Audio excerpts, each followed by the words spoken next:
rise.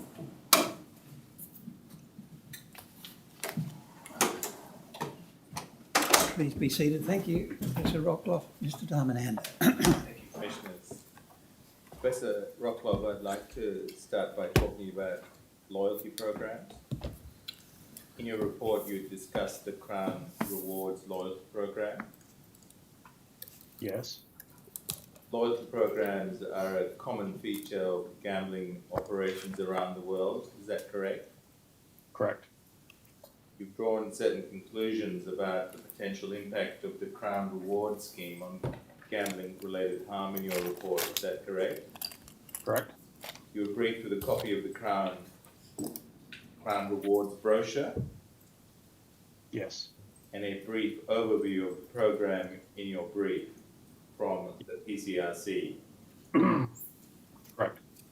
Did you receive any other information or data about the program or rewards members? Only the information that was provided to me by the council assisting the commission. And you didn't conduct any analysis or research of the Crown Rewards program beyond reviewing those materials that were provided to you? That's correct. You say that the evidence suggests that gambling loyalty programs particularly cause harm to disordered gamblers, do you not? Yes, That's at page 28. And you rely on, for that proposition on an article by Wall, do you not?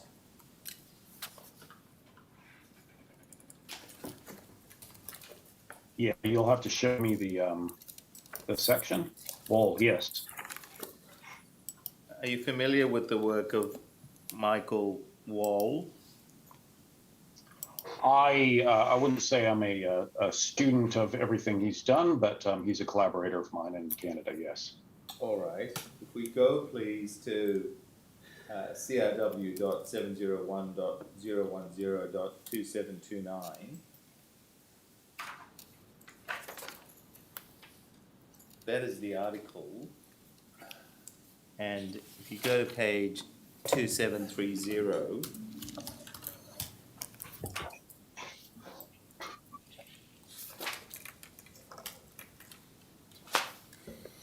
you'll see that the article in the abstract on page 2730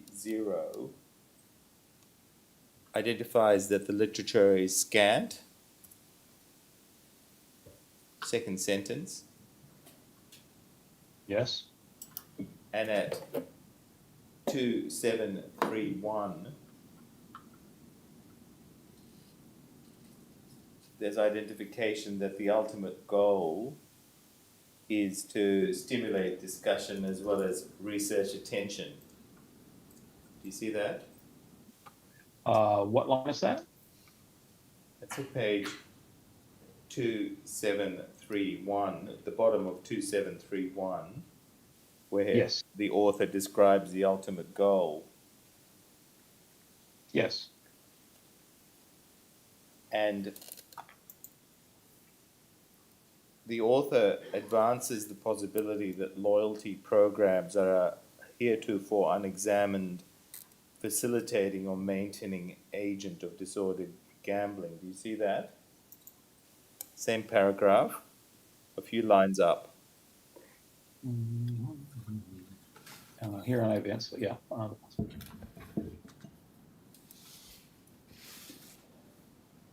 Yes, I see that. And returning to the abstract on page 2730,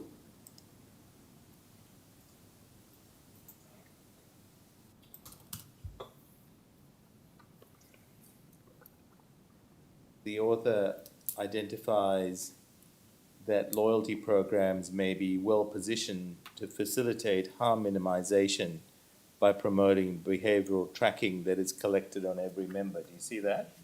Yes, And it's concluded by the author at 2740 that there's a paucity of research on the topic. Would you agree with that? Yeah, I believe in, if Michael Wool says it's true, I'm sure it's true. And Michael Wall posits a need for empirical research, and at 2741, Michael Wall states there's a need to establish a more complete knowledge base on the consequences of loyalty programs in the gambling industry. You see that? Yes. Now, having reviewed the Wall article again, do you agree that the article does not provide a conclusive basis to hold that rewards program necessarily cause harm to disordered gamblers? I think, I'd have to read, you're only pulling out particular passages within the article. I'd have to read the entire article to make a judgment on that. So I couldn't comment. Have you read it before? I have not read this article, no. So this was done by another author. Correct. If you go to page 28 of your report,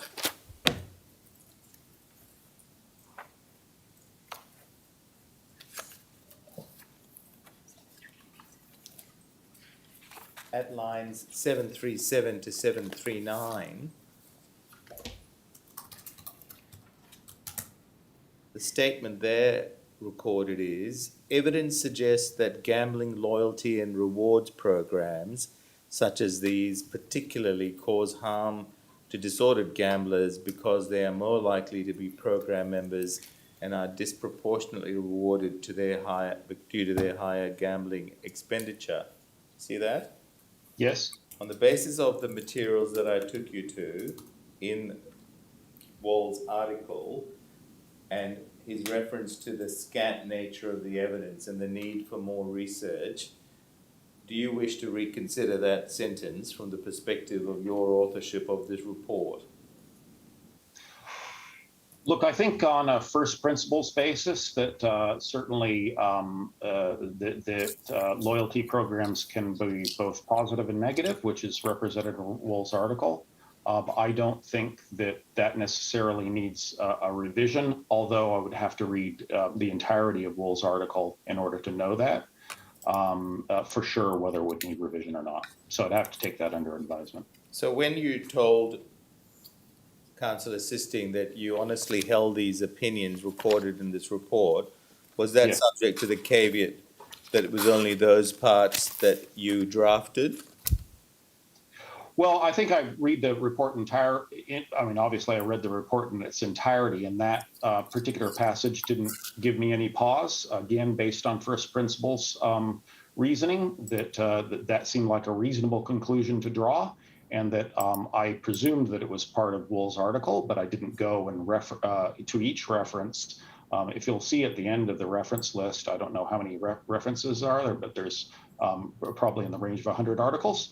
So no, I didn't read every 100 one of those articles to make sure every single reference was correct from every one of my authors. I assume it's correct. From what you've shown me, it may be correct, but it may not be correct, because again, I think you've taken a few passages that may be taken out of context. I don't know. I couldn't tell you without looking at the entire article.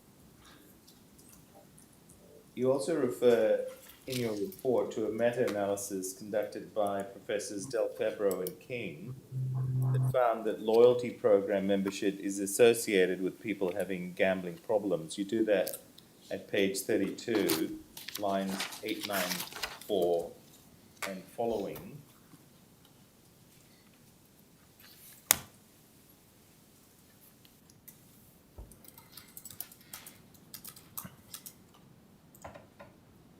Again, is this part of the report that you drafted? Yes. This is. Oh, part. You mean part that I actually wrote? No, Yes. It's not. It's not. The analysis is reported in a publication by Professors Del Fabro and King, and I don't think we need to go to that presently, but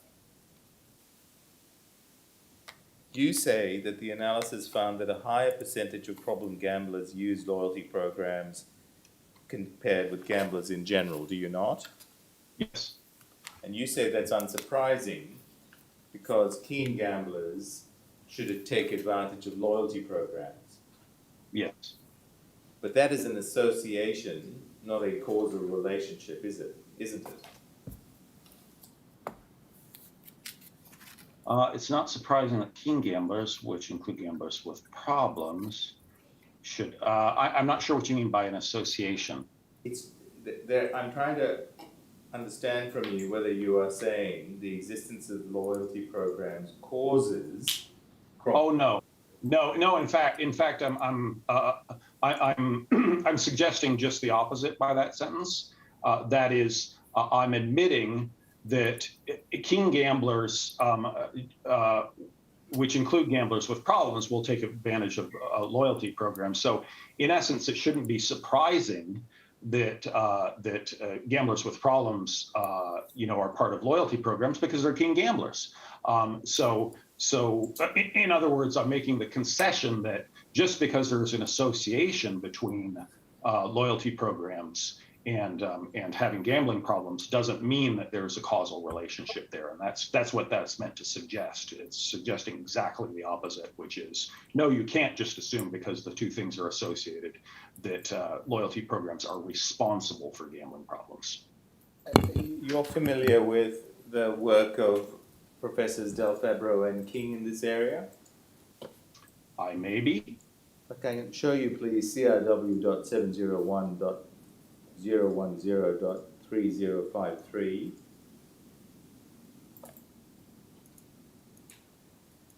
And I'll ask you to read the abstract.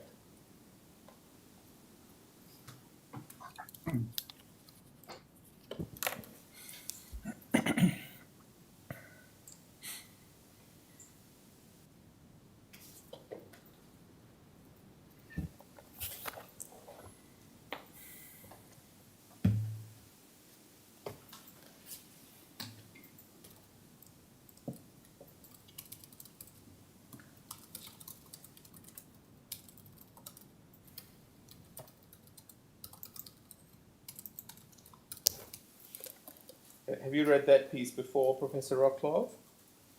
I've at least read the abstract, yes. But not the article? I'm not sure if I read the article, and I think probably not. You haven't read all of the articles cited in this expert report, is that right? That's correct. And you cannot be sure whether the articles cited do indeed support all of the opinions in the report. I personally cannot know. And neither can we. If you say so.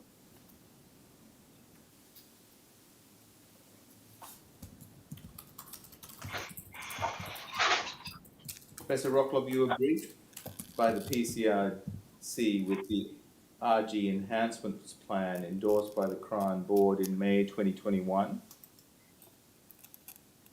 With the what, sorry?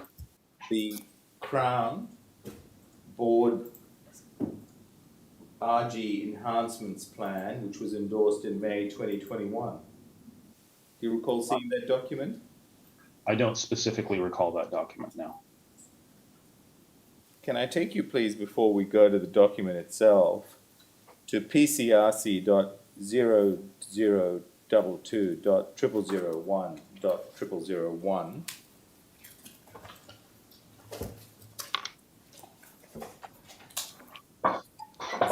This is a copy of your brief, is it not? Yeah, I believe it is. We go, please, to page 20, item 24.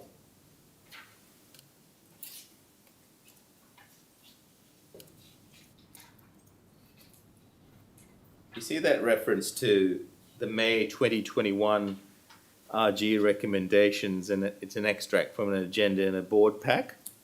Yes. Did you have regard to all of the items mentioned in your brief? Yes, I've received all of the items mentioned in the brief, and I've looked at all the items mentioned in the brief. So do you now recall examining the RG Enhancements Plan, which was put to the board in May 2021? I don't know. I mean, I've got a busy life.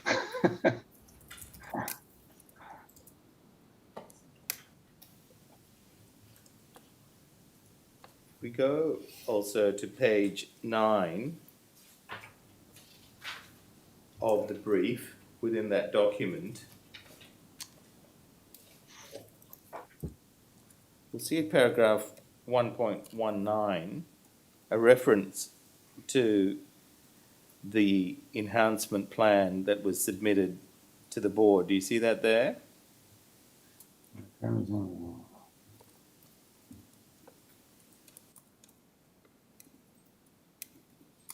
Yes.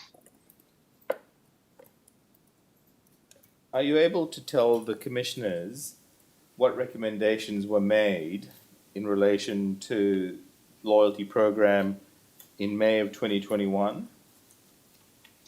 I don't recall. We go please to CRW.512.103.0440 at page 0497.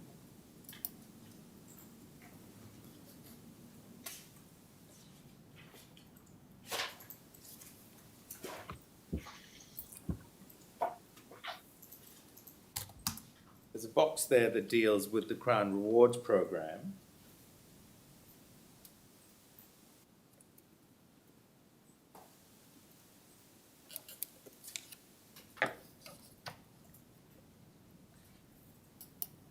You see that the recommendation is to undertake research with respect to the loyalty program, including the use of an external researcher.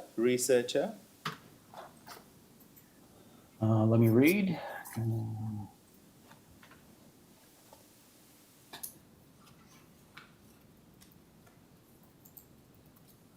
Yes.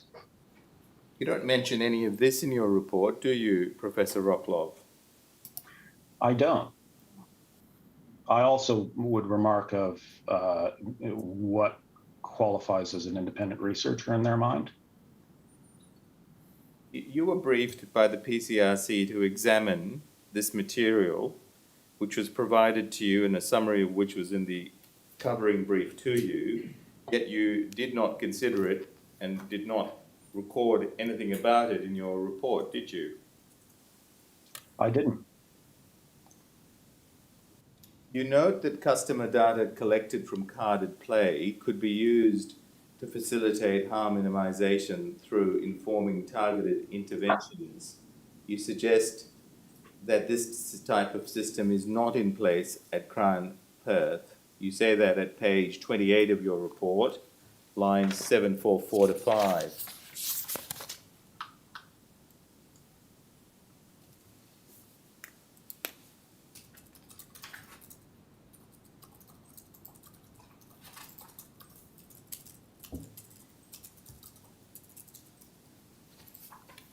Do you see that? I do. In your report, you do not acknowledge the other uses of carded play data by the RG team at Crown, do you? What other uses would those be? Your briefing materials included information about the use of customers' play data from an RG perspective, and I can take you to it. It's at CRW.998.002.0622.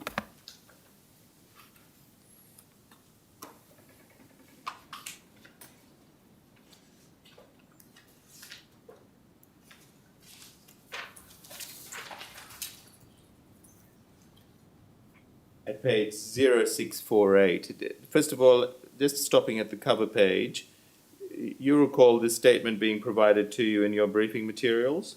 I do. Do you recall reading it? I do.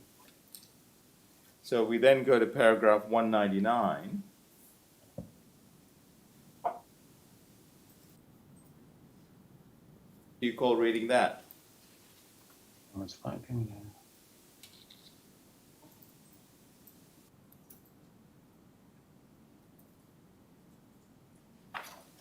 I don't specifically recall reading that, but I know I have. You make no mention of it when you make your observations at lines 744 to 745, do you? So in that line, the line that we were just at previously, I mentioned Splunk, right? That system. Yes, but you're not covering the other analysis of the data that's referred to in paragraph 199.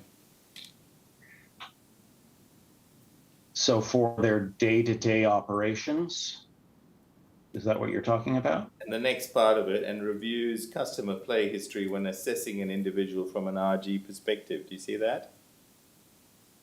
Reviews customer play when assessing from RG perspective, yeah.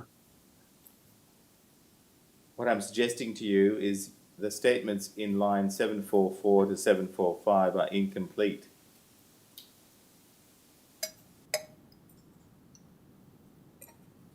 I agree that that could be, it's hard to tell, but that could be interpreted as a behavioral tracking system. It's hard to tell from that line. Can we go also then to paragraph 102 of Ms. Australian Fox's statement?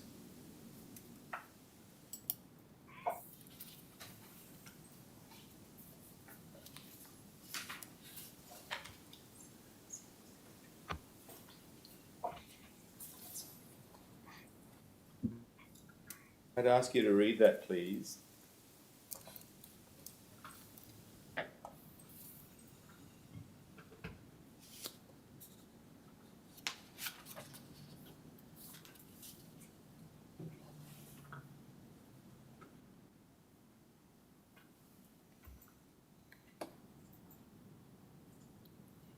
Yep, I've read it. I remember reading it. So that the data is used from an RG perspective after the RG team receives an alert, and the RG advisor is then gathering further information about the customer's behavior through a review of their gaming history. Do you see that? Well, they said perform a search in iTrack. I don't know what that is in Cisco, which they say is the Crown's membership database. So you saw those words and you made no inquiry with respect to what those databases pertain to. That's correct. And you feel confident that you satisfied your brief of making all relevant inquiries. Well, I think all relevant inquiries are reasonable. Yes. We then go to page 161. I beg your pardon, paragraph 161.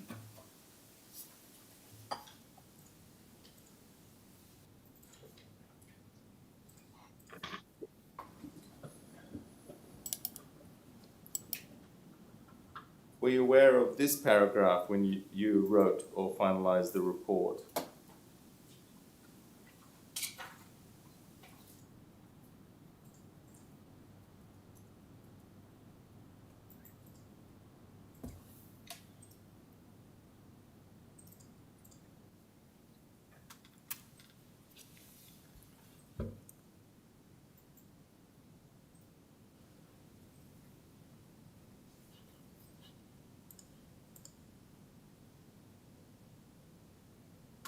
Yes. Yet there was no reference to that in your report at the lines that I took you to, is there?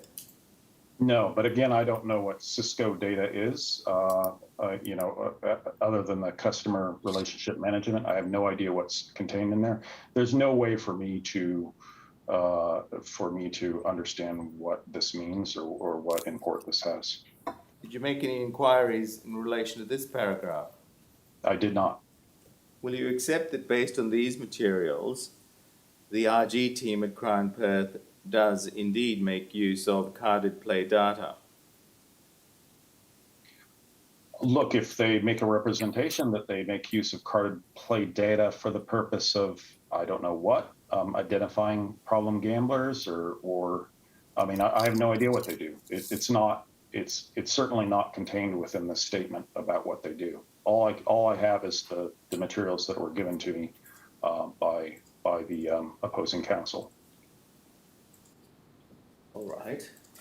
I'd like to turn now to the 2019 amendments made to the regulations in Western Australia in relation to EGMs? You're aware that there are certain regulatory restrictions on structural features of EGMs in Western Australia that do not apply in other Australian jurisdictions? Yes, You say that your team's recent prevalence study found no evidence that EGMs in WA are safer than EGMs in the rest of Australia. that's correct. But you can't prove a negative, so we can't say that they're not safer. We just didn't find any evidence for it. Your prevalence study was based on reporting for the calendar year of 2019. Yes, You were briefed by the PCRC with the regulatory restrictions on EGMs in WA as contained in the WA appendix to the national standard, were you not? yes, And you were briefed that the WA appendix was amended in September 2019. yes. That sounds right. Are you aware that the effective date of the amendments was 23 September 2019? I'm not aware of when the structure of EGM regulation has changed, the specific timing of it now. Will you proceed on the basis that that was the effective date of the amendments? Sure.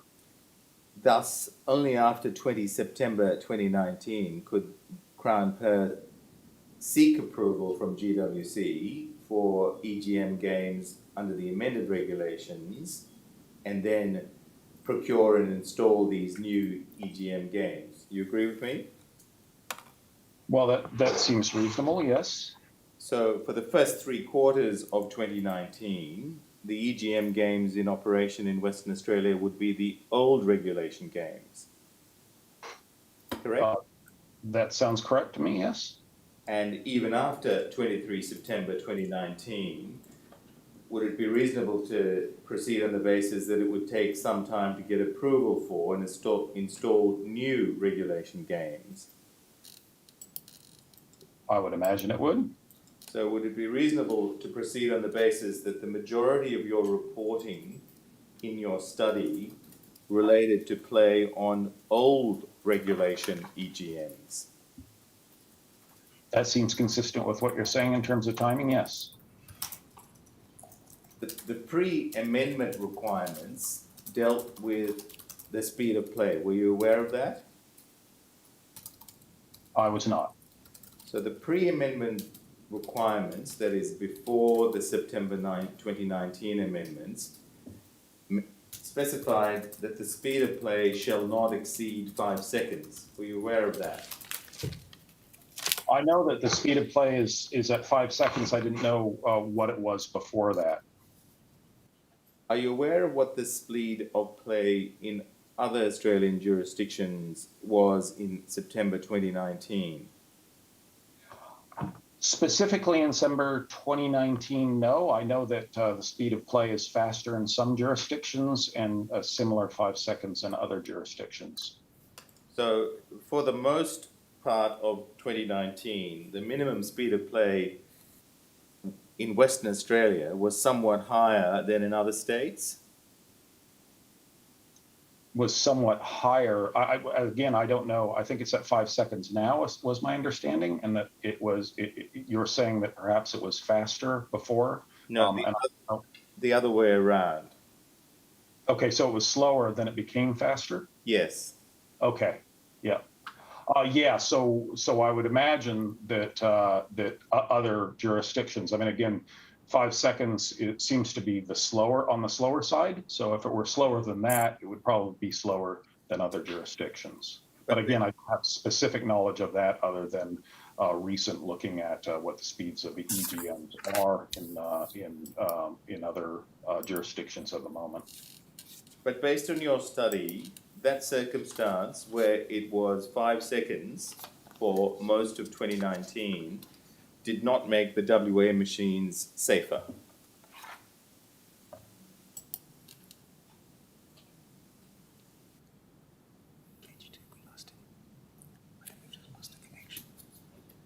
Thank you. I'm not sure that's a response to the question, but Just raise your right now.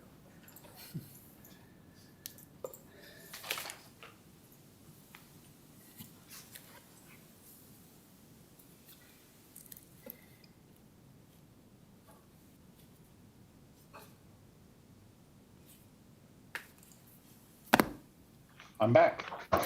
It's been. So I don't know whether you were in the middle of answering that question, Professor Rocklov, when you froze. No, you were still talking when I everything see. was off. So just to go back a couple of moments, we have discussed the fact that for most of the time relevant to your study, the speed of play in Western Australia was longer than Slower. in the States. Was Yeah. I mean, yes. that's what you're representing to me, and I believe that. I believe you. I think that's probably true. But based on your study, that did not make the Western Australian EGMs safer in 2019. Well, it didn't make them apparently safer based on our analysis. You can't prove a negative. So in essence, what we found was in our analysis was that your risk of having gambling problems is related to whether and how much you play on the games, that is the EGMs. And we could find, aside from whether you played on the games or not, no difference between Western Australia and the rest of Australia in terms of the likelihood of you having gambling problems on anything other than whether you play the games and how intensely you play the games and how often you play the games. Now, that's not to say that there are no differences. It's just that the differences could be in, for example, speed of play or other features of WA machines could be so small or small enough that they wouldn't be detected in that kind of analysis. That is, we don't have enough participants to be able to detect those small differences that are, in essence, swamped by the explanatory factor of whether you play the games or not and how much you play the games. So that's the analysis. It's not to suggest that, again, not to suggest that WA machines during that time were not safer. They may have been. However, if they were safer, we weren't able to detect it in our study. But small effects are often go undetected in those sorts of studies. And what we can say is that the largest contributor to the safety factor of being in WA is not participating in the games as much. If you don't participate in the games, then you are not likely to have gambling problems. I want to move now to some of the measures for reducing gambling-related harm. The informed choice model and harm prevention measures that are associated with it is industry standard in Australia. The harm measures that we use, did you say? Harm prevention measures associated with the informed choice model is, Yes. and those industry standard practices include such things such as signage, product information, restrictions on financial transactions, advertising and inducements, having clocks in gaming rooms, self-exclusion, counselling, and the like. Correct. And those practices are used in most jurisdictions in the world. Correct. And they are all features of Crown's responsible gaming framework. Correct. And in many Australian jurisdictions, there are legislative and regulatory requirements for venues to comply with an RG code of conduct. That's right. There's no such legislative requirement in Western Australia. Are you aware of that? I was not aware of that.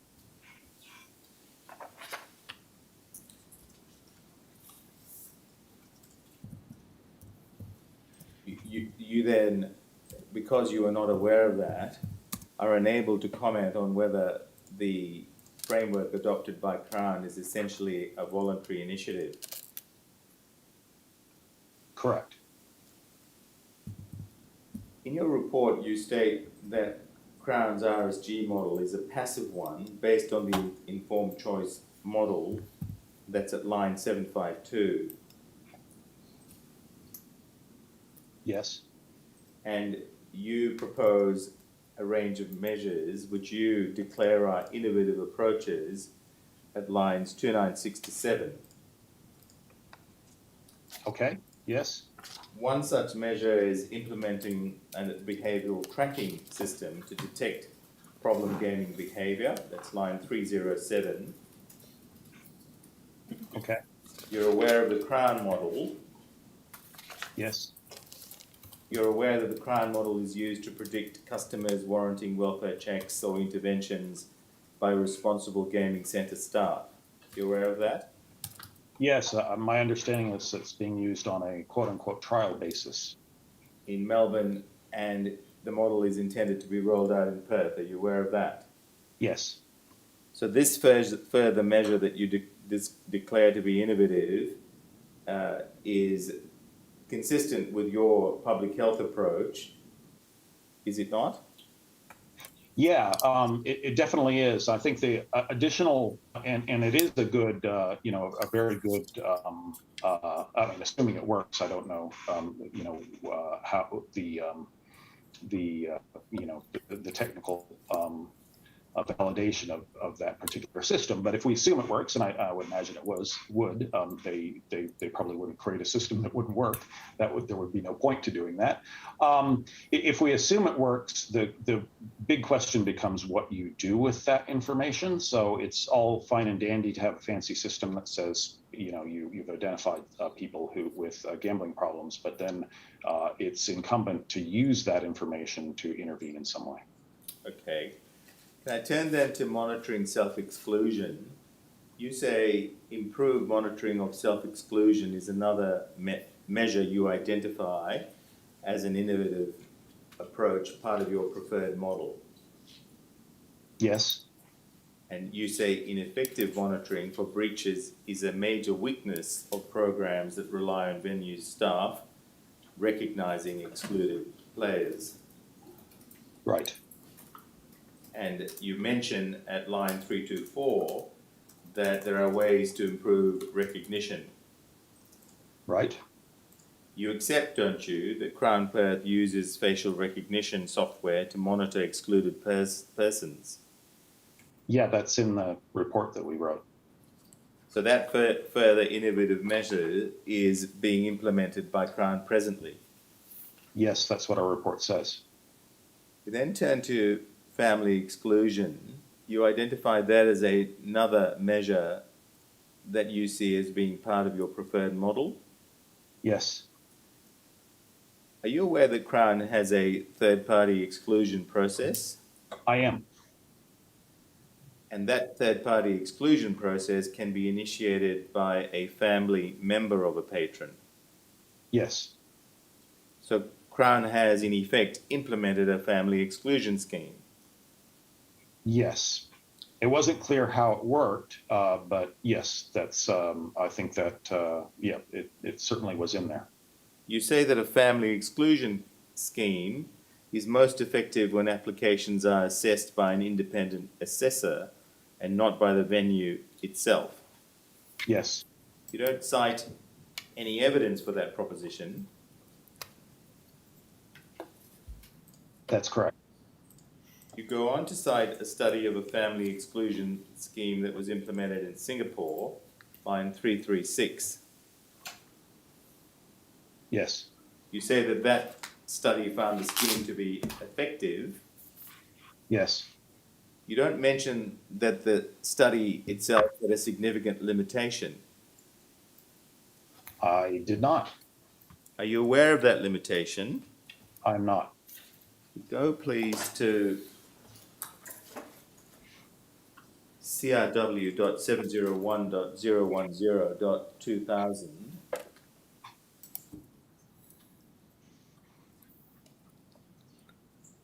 We see the cover page. Have you read this article, Professor Rockloff? I have not. So this is one that you haven't read, and so That's the reason you're not aware of its limitation. Correct. We go, please, to page 2025 and the paragraph under the heading Implications for Practice and Conclusion.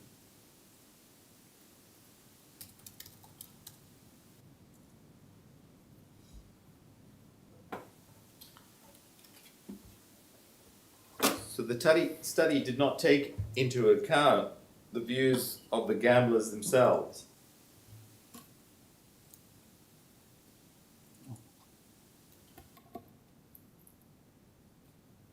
Yes. Who was responsible for this part of your report? So I'm not sure. I think it was nearly Hing.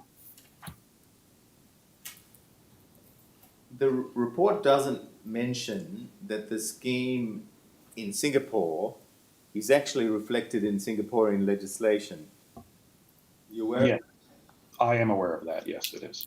And that scheme requires an application for family exclusion to be heard by a committee of assessors. Are you aware of that? I wasn't specifically aware of that, but I'm not surprised.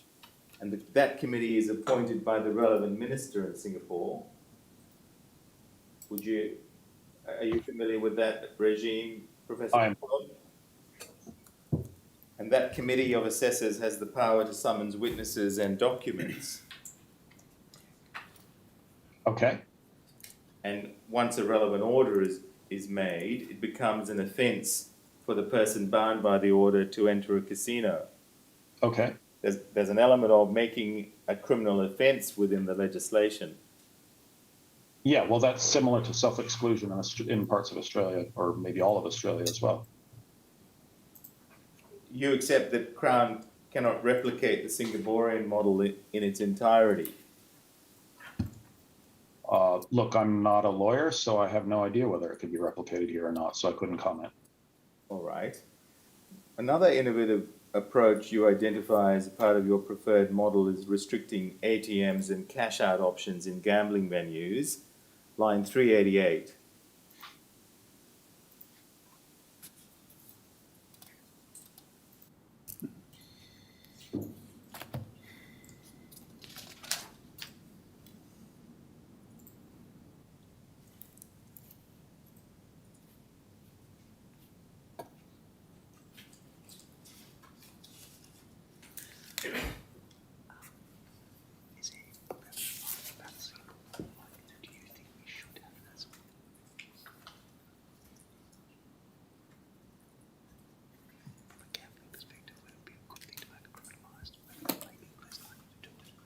You see that, Professor Rockwell? I do. I'm reading it now. Are you aware that there are withdrawal limits on both FPOS cash out facilities and ATMs in and close to the casino floor at Crown Perth? I'm not, but I'm aware that that is the case in Victoria, so I'm not surprised that that would be the case in Perth as well. Another related set of approaches you identify as part of your preferred model is greater use of venue exclusions, as well as venue interactions with patrons showing problem gambling behaviours. You recall that? Yes. And you suggest the use of behavioural tracking systems and predictive models based on pre-commitment system data to inform staff interventions and provide the grounds for exclusions. Yes. Are you aware of the two behavioural tracking systems that Crown uses to inform staff interventions, being the Crown model, which is predictive, and the Splunk system that works in the live environment to track customers' length on site? Yes, I'm aware of the existence of both of those systems, not the details of how they operate. All right. You say that alternatively, customers showing observable shines could prompt an intervention. That's at page 19, lines 350 to 353.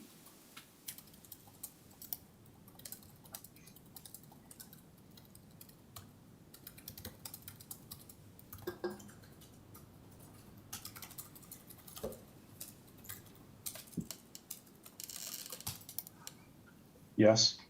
And at lines 380 to 382, you note that use of observable characteristics is good practice, and that Crown appears to use observable characteristics to intervene. Yes. And a similar observation is made at lines 435 to 436 at page 21.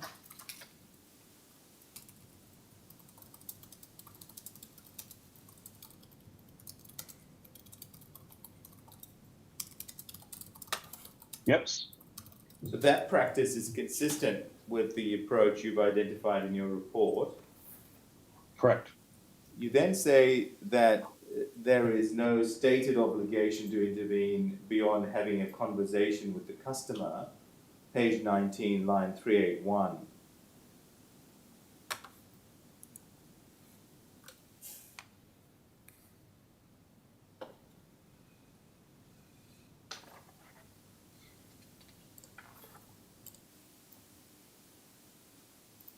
Yes.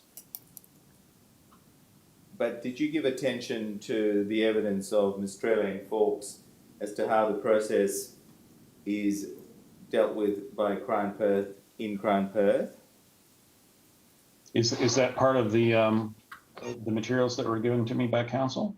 Yes, it was the statement I've already taken you to. If we go please to CRW.998.002.0622, and if at page 0635, paragraphs 108 to paragraph 113 on the next page, 0636, if you enable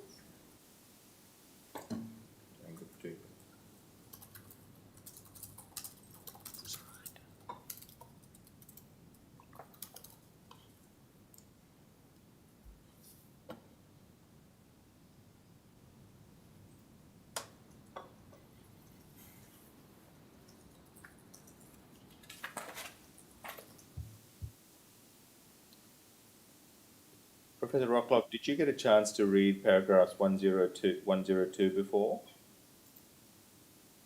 We're looking at 108. What's 102? So I'd also like you to look at 102, please. Okay.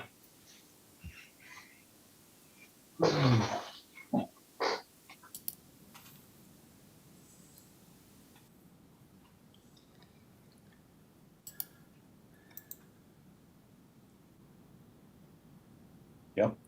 Yeah, so both of those statements say the RG advisor may. You're a lawyer, so you probably like words like that. May means you might or might not. So all three of those actions, A, B, and C, might or might not happen. The word may is also used in that second bit of text that we just saw previously. That is, there is no obligation for the RG advisor to make contact with the customer or take any action whatsoever based on those documents. But let's deal with the may aspect before we do so. Mm-hmm. What I'm trying to direct your attention to is Australian Folks gives evidence about the process that Crown adopts, which involves having a conversation, which may lead to a further invitation, which may require them to attend a meeting, which would then possibly lead to having a 24-hour break and play or an exclusion. So that's the sequence. Yeah, there's a lot of mays, might, could happen, might not happen. There's no obligation within these policy documents to suggest that anything has to happen, at least not that I've seen. So the innovative approach was to use observable signs. Your critique presently is because there isn't a mandatory requirement to act other than the general principle that the responsible gaming advisor is acting on the basis of observable signs and starting the process of intervention. May start the process of intervention. Exercising the discretion available to that responsible. Yeah, correct. Look, when somebody's pay packet is dependent on whether they cause problems for the business or not, may can turn into won't. I'm not saying that happens at Crown Perth, because of course I have no knowledge of that. What I'm saying is I'm critiquing this document and saying that the document itself creates no obligation on the RG advisor or anybody else at Crown to do anything. Again, that's conjecture on your part. It's not conjecture. It says in the document, may. Based upon the RG advisor's training and the requirement to intervene based upon observable signs, exercising the discretion afforded to that RG advisor. Correct. The discretion could be to do something, and the discretion could be to do nothing. Do you agree that the effectiveness of interventions based on staff reporting observable signs depends on the effectiveness of training? Sure. And you say that there's scope to make the training more engaging and to offer more comprehensive and refresher training opportunities. Yes. Your briefing letter directed you to the statement of Ms. Strelane Fawkes for a summary of the RG training conducted at Crown Perth. Yes. And the statement at paragraphs 52 to 65 summarizes the training received by the advisors and by all other employees. Have you given any attention to that? I have read it, yes. Now, the training materials are listed in Ms. Strelane Fawkes' statement, but the document themselves are not annexed to the statement. Are not annexed to the statement, Yes. meaning that I don't have those documents. Did you call for them? Sorry? Did you call for them? Did you ask for them? I did not. You have not participated in any of the training sessions or discussed them with Crown employees, have you? I have not. You're not in a position to express a view as to the adequacy of the materials or the sessions themselves, are you? Not of the sessions themselves, no. Now, you mentioned that New South Wales club-based research suggests that staff are often concerned about taking action. That's Yes. line 436 to 438. Correct. Is this a part that reflects your hand, Professor Rocklov, in terms of drafting? No, that was near leaving. You say that the research with gambling venues in other jurisdictions indicates that staff rarely intervene despite seeing customers displaying observable signs, and that's at page 28, lines 756 to 8. Yes. Now none of that research relates to the Perth Casino. That is correct. Some of the papers cited by Professor Hing is over 10 years old. True. And two more recent papers, one mentioned at line 756 and another at 758. See the mention there of Rintoul and Hing and others? Yep. Those research papers relate to eastern states clubs and hotels, do they not? They do. One of them involving an anonymous online survey. I believe you. You haven't read Professor Hing's paper? I don't recall. As you pointed out, it's an old paper, so I may have read it at some point, but I don't recall reading it recently. I think there's the Professor Hing paper that I'm referring to is 2020. Oh, the 2020 paper. I'm probably, so that's, I'd have to see the title of the paper to know. We go to crw.701.010.8755.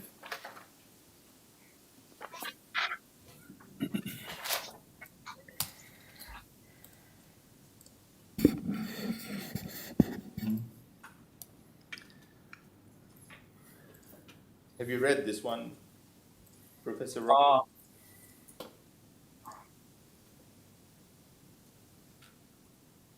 I think I probably helped review it, but obviously you can see I'm not an author on the paper. Okay. Now, you explained that the potential deterrents to reporting observable signs, which are identified by Professor Hin, are things such as, and this is at page 29 of your report, lines 759 to 765, are things such as the limited presence of supervisors, front of house, lack of action from managers if staff do report, and staff and the manager being busy. Yes. Are you aware from your briefing materials that there are gaming staff at Crown Perth on the gaming floor, Yes. that there are dedicated RG advisors who respond to reports from other staff and walk the floor themselves, Yes. and that gaming staff can make a report by activating an alert button or calling RG advisors? Yes. So the casino context, will you agree with me, is different to venues such as clubs and hotels in New South Wales. Yes. The research at clubs and hotels cannot be reliably extrapolated to the Perth casino. Well, we don't know if it can or not, but we couldn't make the assumption that Crown Perth doesn't do a much better job than the New South Wales clubs and hotels are doing. You stated, page 29, lines 765 to 766, that you're not familiar with how the relevant practices are implemented at the Perth casino. Do you see that? Yes. And you then say at page 21, lines 438, 439, that you say you can't assess if the same concerns affect Crown employees as seem to have affected those in New South Wales clubs. Correct. But then you say later in your report, page 29, lines 765 to 766, that it appears that the casino places low priority on responding to observable signs. Do you see that? Let me see.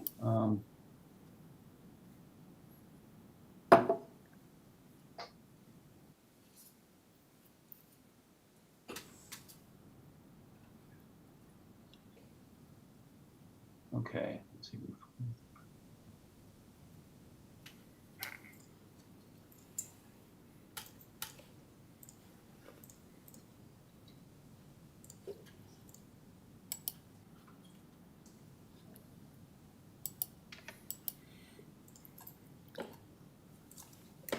Yeah, I do. That's in reference to the latter line that says that they wait 18 hours before, an intervention. But that assessment or that assumption there is conjecture, isn't it, Professor Rocklog, in light of what you previously commented upon about your inability to assess implementation at Crown Perth? I think it would be fair to call it conjecture, considering we don't know how good of a job that they do in addressing observable signs. Again, there's a lot of information about May, but what is going to cause, what we know is that if people are on site for 18 plus hours, then that will require that people attend to a gambler. But again, there might be other observable signs that they may intervene with before that time. So we couldn't be sure that the casino doesn't attend to those events.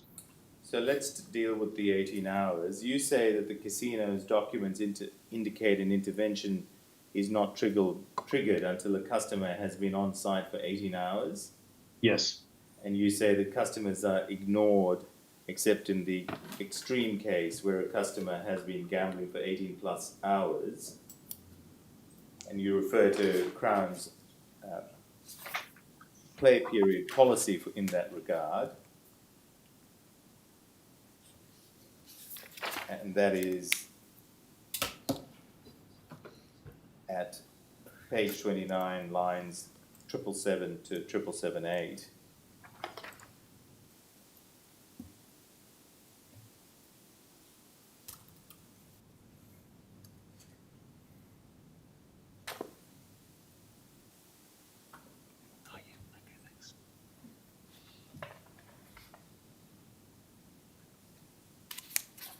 Yes. And the Crown play period policy is at CRW.700.033.0944.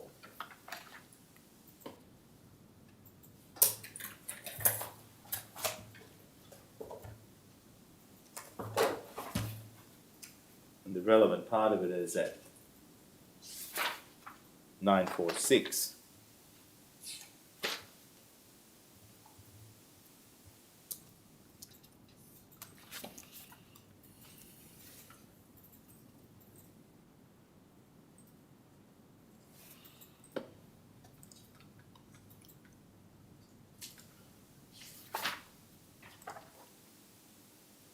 And it refers to on-site. At 1.2, review the customer's available data and information provided to confirm the time on site and breaks in play. See that? Yes. On site does not mean the player has been gambling continuously all that time without breaks. That you'd agree with me? So review the customer's bill and confirm the time on site and breaks in play.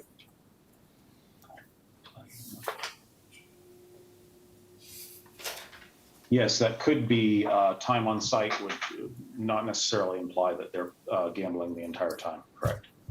They could be at other places, including a restaurant or at one of the bars. Correct. You're aware that the Crown Board approved changes to the play period policy earlier this year to reduce the 18 hours play period to 12 hours? Yes. That was part of your brief. Yes. You don't mention this change in your report. Yes, that was an omission. You're aware that the play period policy operates in conjunction with an automated system called Splunk? So again, I don't know how Splunk works, but I know they have a system. Are you aware that there is a Splunk alert that's sent to an RG team member when a customer has been on site for 12 hours? I'm aware that they have a system. I didn't know it was a Splunk system that would provide that alert. And upon that alert, an RG advisor is to observe and assess the customer. Are you aware of that? Yes. And Ms. Trailing Fox, in her statement, has indicated that the new play period policy came into effect on 4 October 2021. Okay. When did you complete a draft of your report? I don't recall. Did you provide a draft to the solicitors assisting the Commission? I provided a draft report, correct. Did you receive comments on that report? I did. Did you make any adjustments to your report based on those comments? I did. You're aware that the Splunk, are you aware that the Splunk alerts are now to be adjusted based on Crown's new policy to touch points of 3.5 hours of continuous play on one device? Are you aware of that? I'm not. And it has further touch points of 6, 8, 10, and 12 hours on site. Okay.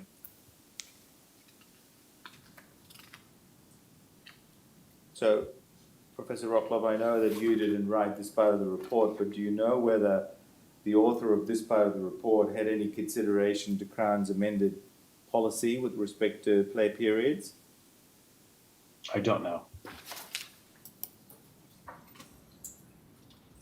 There are some other measures that you have suggested, Professor Rocklov, including, for example, shutdowns after midnight. Yes. You don't suggest that this would do any more than marginally impact on gambling harm, do you? I think breaks in play in general are helpful for gambling harm. It's unclear what breaks in early morning hours would do, and whether we do know that people who gamble early in the morning, there tends to be a higher proportion of problem gamblers who gamble early in the morning. It doesn't mean that recreational gamblers don't also gamble early in the morning, and so you could impact on them by having early morning closing hours.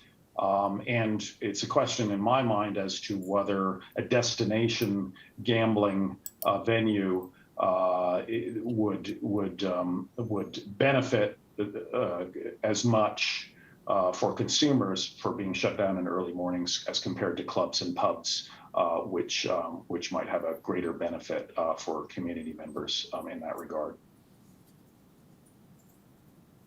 With respect to enforced breaks in play after 3 hours, a suggestion you make at page 20, lines 428 to 429.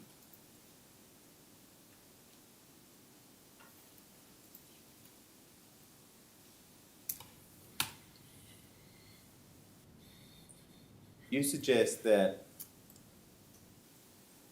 a mandated break in play is a validated indicator of harmful, sorry, I beg your pardon. You say that gambling for more than 3 hours is a validated indicator of harmful gambling based on a paper by Thomas and others. Yes. That paper was a validation study of behavioral indicators of problem gambling. Correct. The same one that Crown uses, I believe.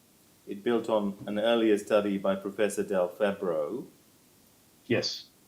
And that 2014 validation study, found that problem gamblers are just under twice as likely to gamble for 3 hours or more without a break than non-problem gamblers.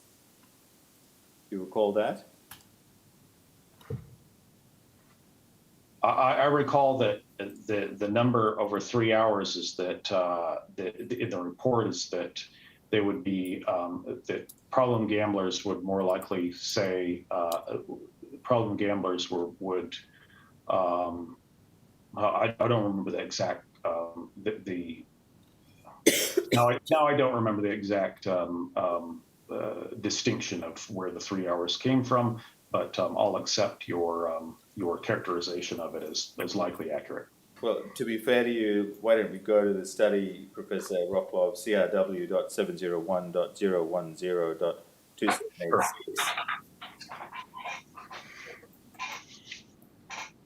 And the relevant part of it is at 2975.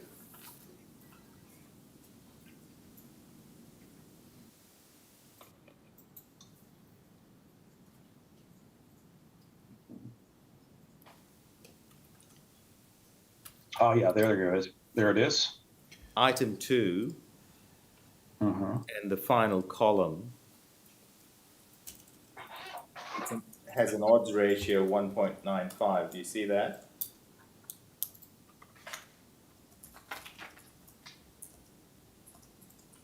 Yes, 1.95. Okay, yes. And then the researchers developed a checklist of indicators Yeah. relating to the display of problem gambling behaviors, which commences at 2986. Yep. If we go to that,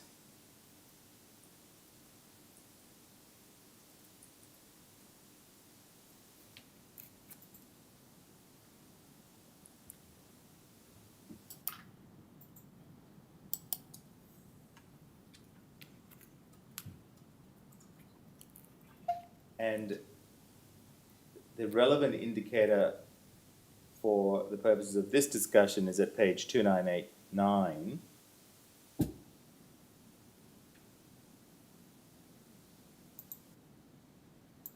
Item 15.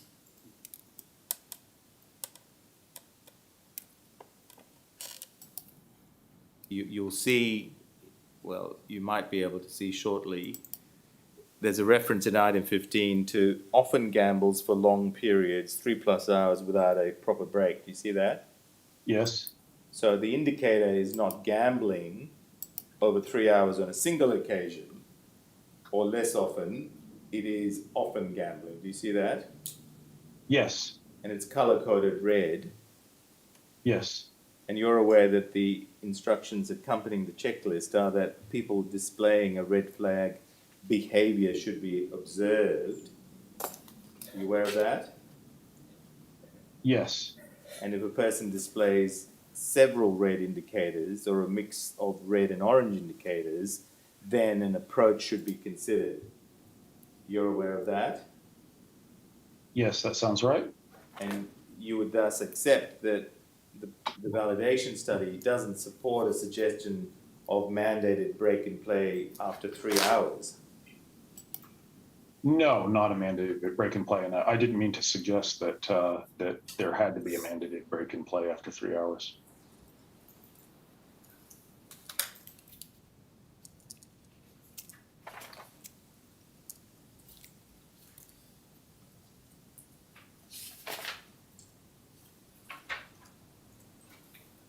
Professor Rocklov, would you accept that with respect to many of the innovative measures that you are proposing, you have not considered the benefits that would flow in relation to the recreational activity? No, I always have that in mind when I consider things as to, and I think we've discussed that over the course of the day, which is interrupting unnecessarily people's enjoyment of freely chosen recreational activity, reduces people's well-being. So I wouldn't support that that was always appropriate to intervene. Would you accept that you have been focusing on minimizing harm as opposed to maintaining benefits, which is a quote from page 21 of your report? Yeah, that's right. That's what we said. You accept, Which is not to say that benefits aren't important. Obviously, that's an important part of my research and part of the Tasmanian research that we talked about. you accept that for each of the interventions that I've discussed with you, the evidence that they minimize harm is either equivocal or lacking. It's either what? Sorry, what's the word? Equivocal goes both ways. Goes both ways. Not conclusive. Is either not conclusive or lacking. I think that would be an overstatement to say it's not conclusive. I think that would go in line with what Dr. Philander was saying, which is that everything is open to new research that will take us 20 years in the future before we make any intervention whatsoever.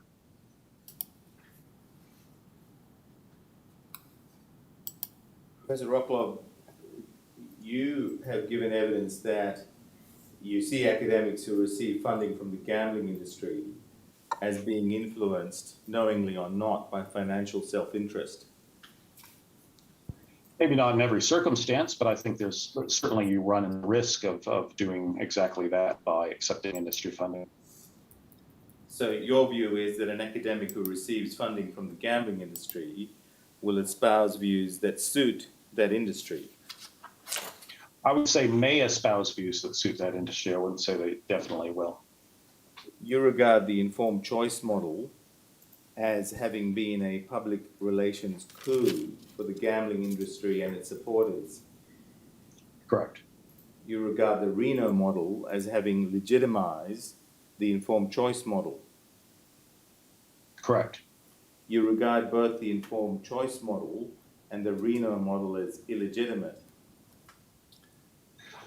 Illegitimate would be overstating it, because I think a lot of the interventions that are consistent with informed choice are actually fine and dandy. Things like self-exclusion. There's nothing wrong with self-exclusion. It's quite good. Gamblers who use it are actually quite happy with, usually quite happy with it in the process, and find it helpful when they use self-exclusion. So the treatment options that flow from the Reno model and even the informed choice aren't in and of themselves bad. It's just that the guiding principle of informed choice as exclusionary of other more effective, potentially more effective interventions is harmful. At one point, the Reno model may have been a great idea in terms of advancing different techniques such as self-exclusion and promoting those techniques. But I think it's showing its age in terms of restricting us to those interventions that don't interfere in any way with people's so-called freely informed choices, and that more advanced models, based on harmonization, and product safety are the future of a better protection for consumers. That's not to suggest also that free choice isn't actually pretty important. Taking away choice from people makes them unhappy. Subtracting freedom, including freedom from people choosing freely to bet on what they want to, makes people unhappy. So you have to balance those concerns. It's just that an overriding focus on informed choice as the guiding model is no longer appropriate, particularly in an environment where for the past 10 years, our evidence has been showing that problem gambling rates are increasing in Australia. So you've used the word inappropriate in relation to the informed choice and Reno model. You said not appropriate. At the current time. And you advert in your report to the fact that Crown has hired academic advisors, the RGAP, to recommend changes. And you mentioned that 2 of the 3 members of the RGAP are architects of the Reno model. Did you saying that? Yes. You thought it important that it should be noted that these are academics who hold inappropriate views.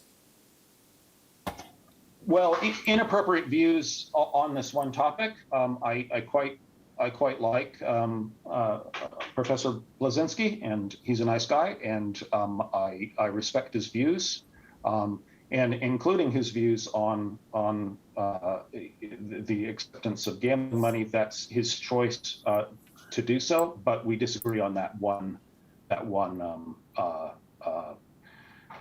factor of his career.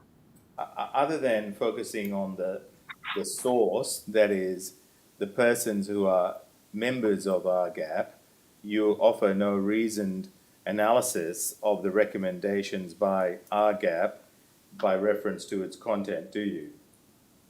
Yeah, and we covered that in the previous session, if you remember. Thank you. Thank you, Commissioners. Thank you, Mr. Darmanander. Ms. Seward. With leave, just a few questions, please.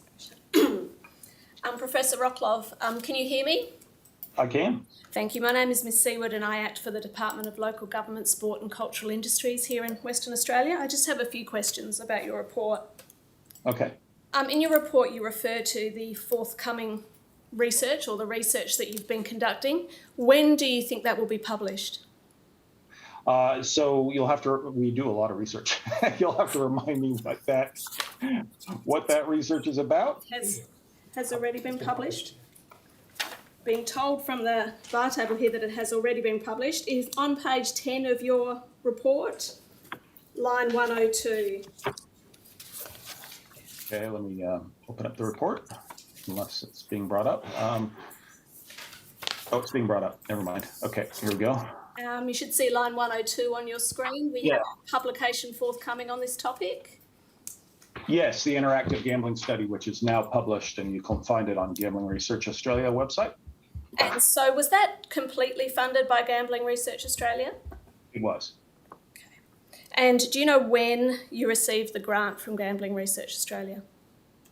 I don't recall exactly, but it was probably somewhere in the range of a year or two prior, So 2018, 2019? something around there would be my presumption. Okay, thank you. At pages 10 and 11 of your report, you set out the findings from that research. You've been taken to some of it already. If we look at the table 1 on page 11, Yes. that details the results for Western Australia versus the rest of Australia. Correct. So do we take it from that research that Western Australia had one of the lowest levels of problem gamblers amongst the states and territories? Congratulations. Yes, that is correct. And would it be correct then that New South Wales and Victoria had some of the highest levels of problem gambling throughout the states and territories? New South Wales and Victoria are similar to probably Queensland and a lot of other states. I don't know if they would be reliably different. And in fact, Western Australia is, from a statistical standpoint, again, I'd have to look at it, but I know from past research that we've done, from a statistical standpoint, it's Western Australia is the only state or territory that stands out as significantly different from the rest of Australia. The rest are, yes, there are different rates, but the rates are within the range of error of the estimates of problem gambling prevalence. So they're all about the same, in other words, at least as far as we can detect. Okay. Table 1 shows the results applying the PGSI category methodology. If we just look above Table 1, starting on line 120,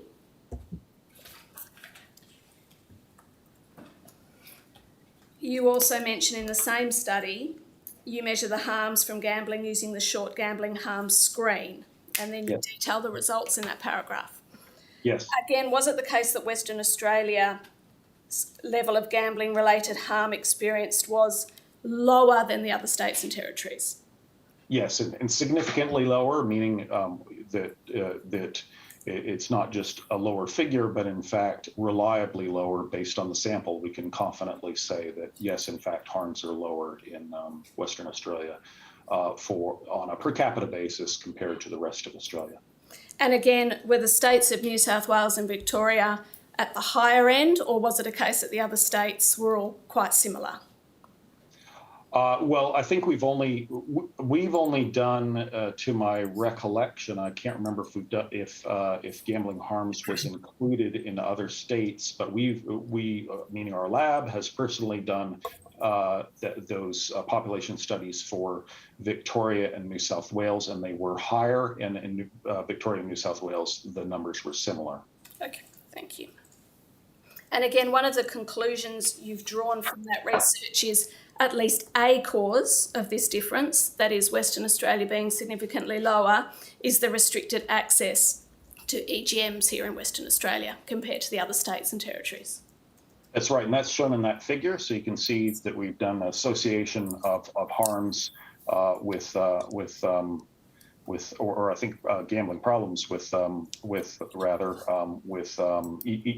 whether people play those individual products or not, and we can attribute whether you have gambling or problems or not based on the products you play, and that's that colored figure that you can see where you can clearly see that the lower level of EGM harms are the principal reason why there is a substantial difference in problem gambling between the Western Australia and the rest of Australia, mostly due to EGMs. And by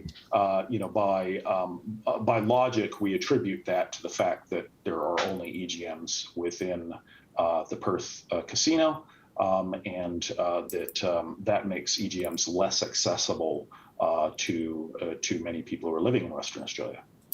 Thank you. As part of your work, are you familiar with the 1999 Productivity Commission report, Australia's Gambling Industries? I am.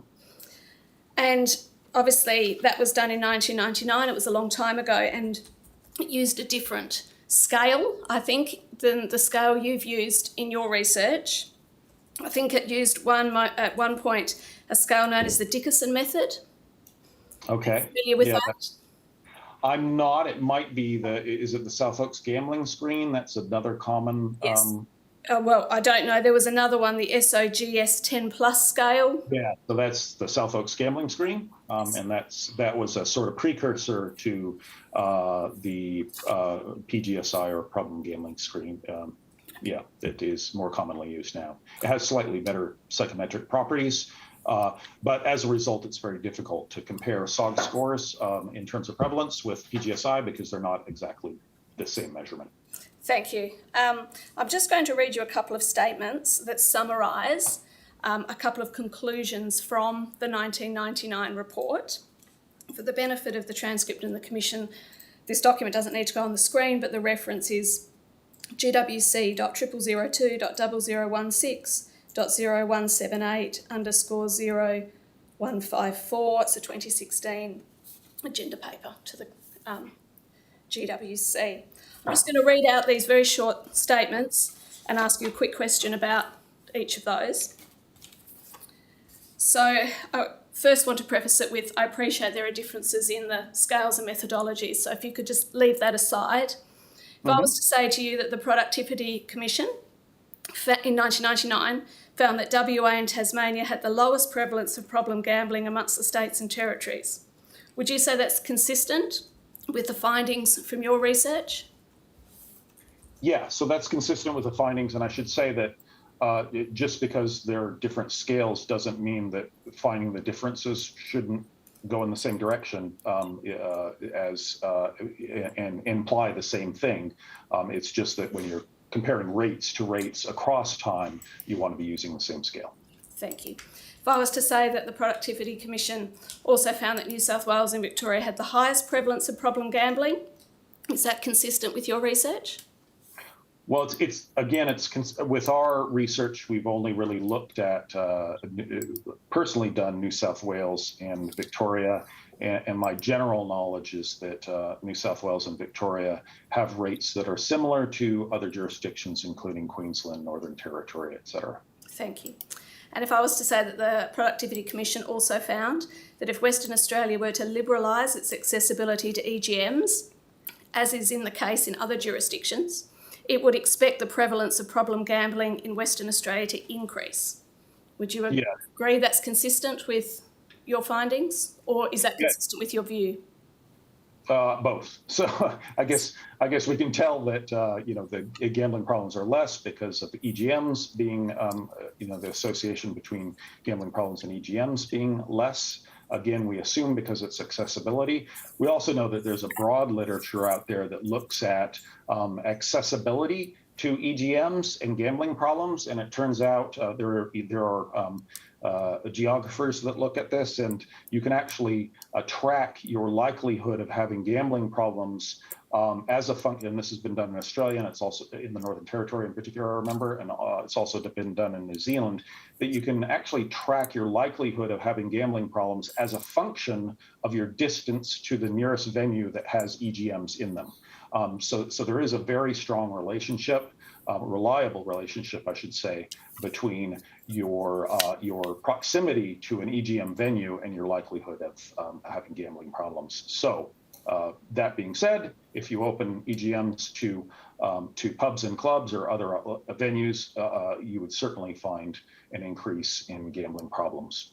Thank you. If we could just go to page 35 of your report.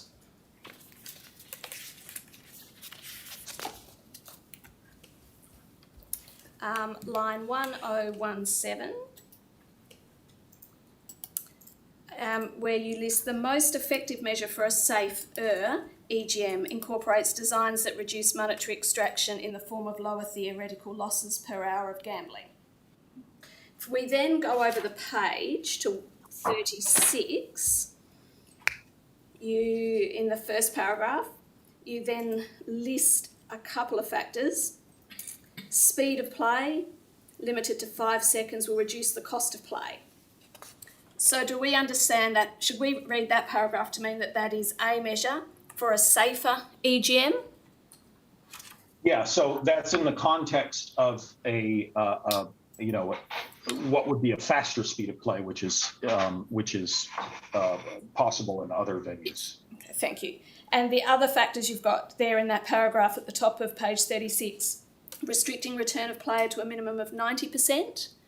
Would you say that is also a factor which contributes to a safer EGM? Yeah, I mean, 95% would be even better, wouldn't it? Anything that reduces the rate of extraction and makes gambling more affordable is likely to contribute to lower amounts of harm. So again, the main, it's not a magical formula. The main cause of gambling harm and gambling problems by extension is too much time and too much money spent gambling, and any way that you can make the experience of gambling less expensive, including making it slower rather, and including returning more money to participants, will lower the cost of gambling. It should be said, and I think I mentioned this in the report, even if you return 100%, which of course isn't really possible, it's not practical, but if you were able to do that, people would still be harmed by gambling, which is kind of not intuitively obvious, but the reality is the way gambling works is it redistributes funds from many funds from losing parties to a few winning parties. So even if you have a perfectly non-extractive game, you'll still have people who will be losing money, and you'll still have people harmed. Thank you. If we could just go to page 37 of your report then, starting line 1105. And starting at that line, we can see the question: are there any unique features or characteristics of Crown Perth EGMs that are likely to have the potential to mitigate or minimise gambling-related harm? And the first line, it says there are no clear features of Crown Perth EGMs that make them safer than EGMs available in other jurisdictions. Should we read that paragraph as subject to the factors that we've just discussed? That is, speed of play limited to 5 seconds, and return to player being a minimum of 90. Yes, that's correct. Okay. Thank you. No further questions. Thank you, Sue. Anyone else? Lindy? Professor Rockcliffe, I've got just one question for you, and it's definitional. And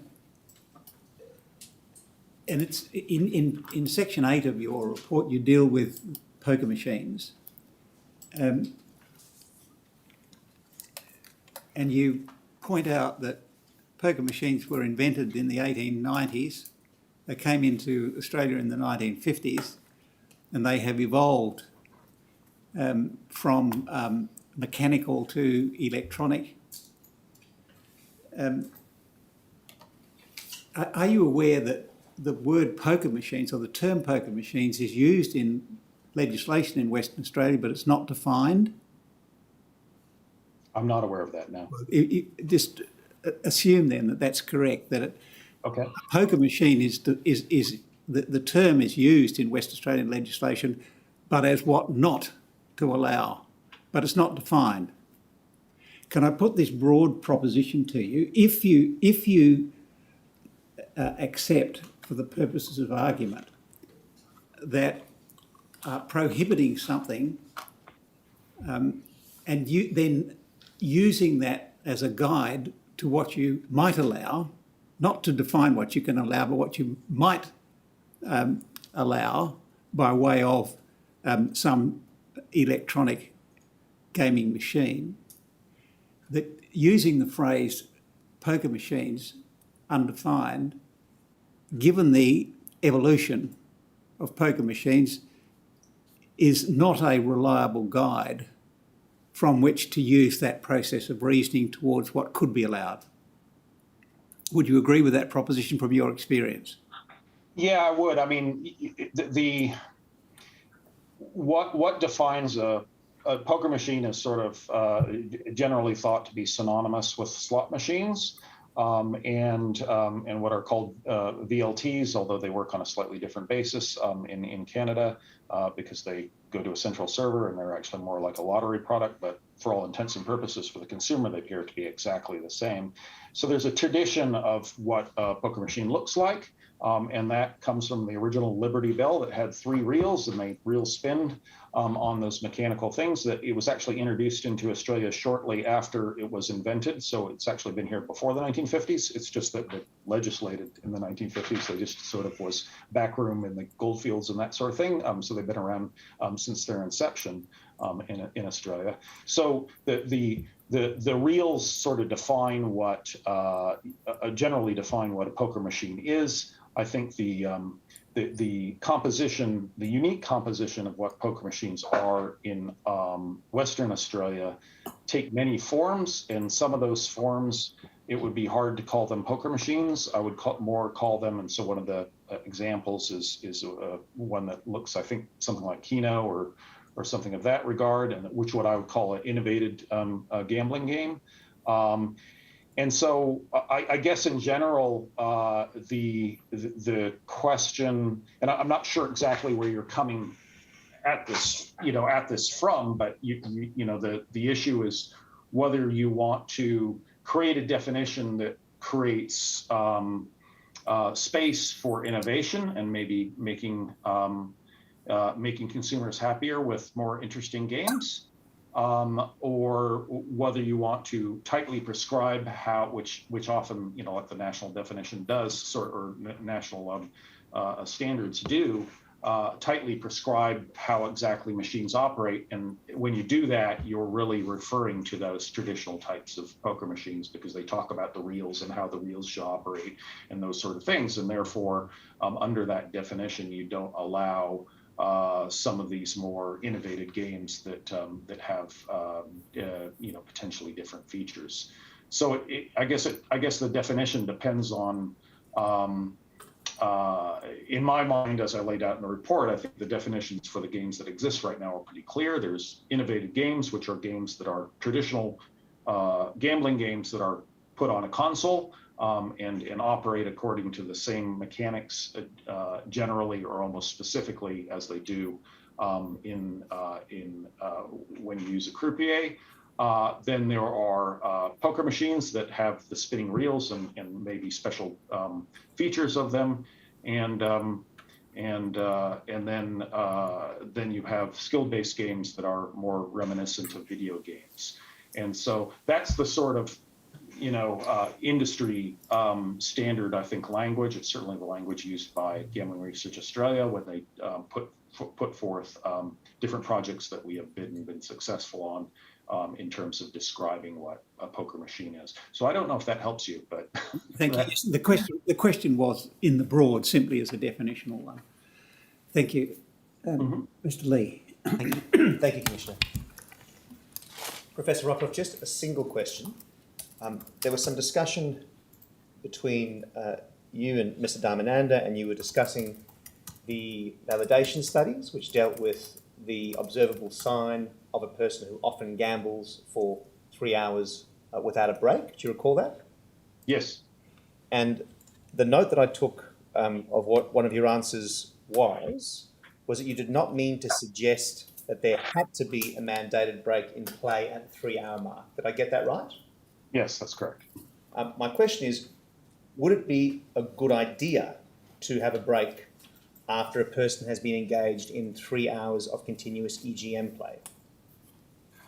I think if a gambler were pre-warned that was the situation, and if it were not embarrassing to the gambler in the way, and I think you could do that with carded play, for instance. So if people had to play with a card and they had to take what have you, a 15-minute break after 3 hours, I think that would be very helpful to most people, and I don't think it would be particularly interruptive to their enjoyment of the experience, particularly if they had foreknowledge that was going to happen. If they hit the 3-hour mark and they know that they're going to get a 15-minute break, well, that's not going to be disturbing nor embarrassing to them. If it were a situation where people were identified and tapped on the shoulder after 3 hours of play to have a cup of coffee and a conversation about their horrible gambling problem, I think that would be coercive and probably not well advised. Thank you, Professor. Thank you, Commissioners. Thank you, Mr. Lee. Professor Rockcliffe, thank you very much. It's been a long day, and we very much appreciate you making your time available and for the evidence that you've given. And I repeat what we said at the conclusion of the concurrent evidence session. Thank you very much. You're now free to go. Thank you once again. We can release you. I've just got a couple of housekeeping matters to raise here, but Okay. I'll let you go. Thank you, everyone.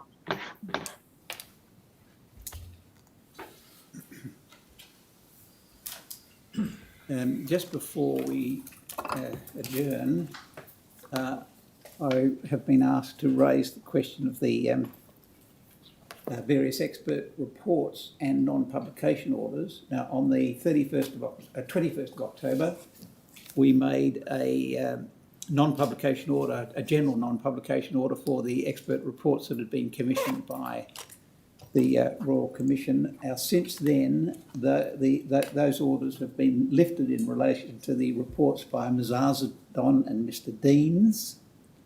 They are still in place in relation to the McGrath, Nicol and Murray Waldron reports on the anti-money laundering CTF aspects, and still in place in relation to the McGrath Nicol report by Mr. Caddy on financial capacity. But is there a view yet on what could be done with the reports of Professor Rockloff and Dr. Philander? With respect to Dr. Philander's report, we're seeking instructions and should be able to inform the Commission tomorrow. As I understand it, those who instruct me have informed solicitors assisting the Royal Commission that Dr. Rockloff's report may be released, but I wonder whether they ought to be released simultaneously. I think that's right.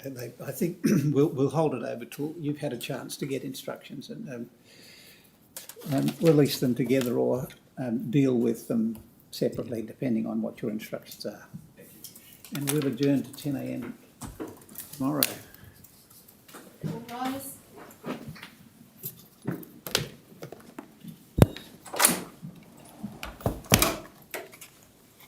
No, he's tomorrow.